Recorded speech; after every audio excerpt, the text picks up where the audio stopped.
ایک دفعہ کا ذکر ہے کہ ایک جنگل میں ایک لومڑی رہتی تھی۔ سب پیار سے اسے اچھی لومڑی پکارتے تھے۔ ایک دفعہ اچھی لومڑی اپنے گھر کے لیے سبزیاں لینے کے لیے جا رہی تھی کہ اچانک اسے سنائی دینے لگی کسی کی رونے کی آواز۔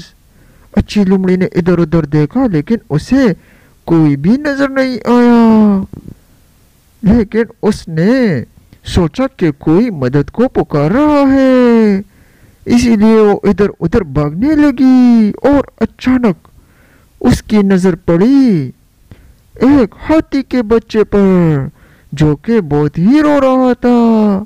ہاتھی کا بچہ ایک ندی کے کنارے رو رہا تھا۔ لومڑی نے پوچھا، ارے بھائی کیا مسئلہ ہے؟ کیا تم بھوکے ہو؟ ہاتھی نے جواب دیا، نہیں، میرے پاؤں میں کانٹا چلا گیا ہے۔ لومڑی نے ہاتھی کے بچے کو کہا کہ ارے بھائی رو نہیں، میں قریبی گاؤں سے ڈاکٹر ٹک ٹک کو بلا کر لاتی ہوں۔ وہ فوراً چلی گئی ڈاکٹر ٹک ٹک کے پاس۔ ڈاکٹر سے کہا کہ قریبی ندی کے کنارے ایک ہاتھی کا بچہ بیمار ہے، اس کے پاؤں میں کچھ چلا گیا ہے، اسی لیے تم نے میرے ساتھ جانا ہے۔ ڈاکٹر نے جواب دیا کہ میرے ساتھ تو مریض بہت زیادہ ہے، لیکن پھر بھی تمہارے ساتھ جانے کو تیار ہوں۔ وہ فوراً چلا گیا ہاتھی کے بچے کے پاس۔ ہاتھی کے بچے نے جو ہی ڈاکٹر کے پاس سرنج دیکھا تو اور بھی رونے لگا۔ ڈاکٹر نے کہا کہ ارے بھائی فکر نہ کرو، میں آخر میں تمہیں ایک درد کی دوا بھی دوں گا، اور اس نے فوراً جیب سے ایک کیپسول نکالا اور لومڑی سے کہا کہ کھانے کے بعد یہ کیپسول اس کو دے دینا۔ لومڑی نے دیا ہاتھی کے بچے کو بہت سارا کھانا اور اس سے پوچھنے لگی کہ ارے بھائی تمہارا گھر کہاں ہے؟ میرے پاس اتنا کھانا نہیں ہے کہ تمہاری دیکھ بھال کر سکوں، مجھے فوراً اپنا پتہ بتاؤ۔ اس پر ہاتھی کے بچے نے کہا کہ ہمارا گھر تو بہت ہی دور ہے۔ ہاتھی کے بچے نے جو ہی اپنے گھر کا ایڈریس دیا، لومڑی فوراً ہی روانہ ہو گئی اس کے ساتھ۔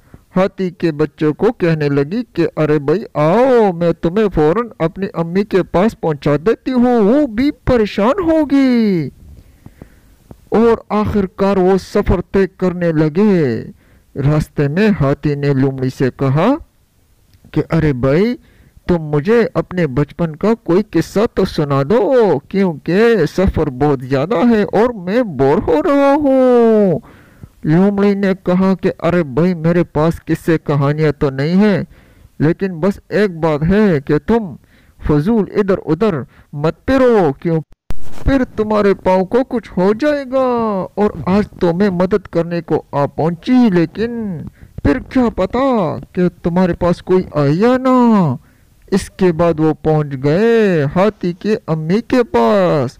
جو ہی ہاتھی کو اس کی امی نے دیکھا وہ بہت ہی خوش ہوئی اور انہیں ویلکم کرنے لگی۔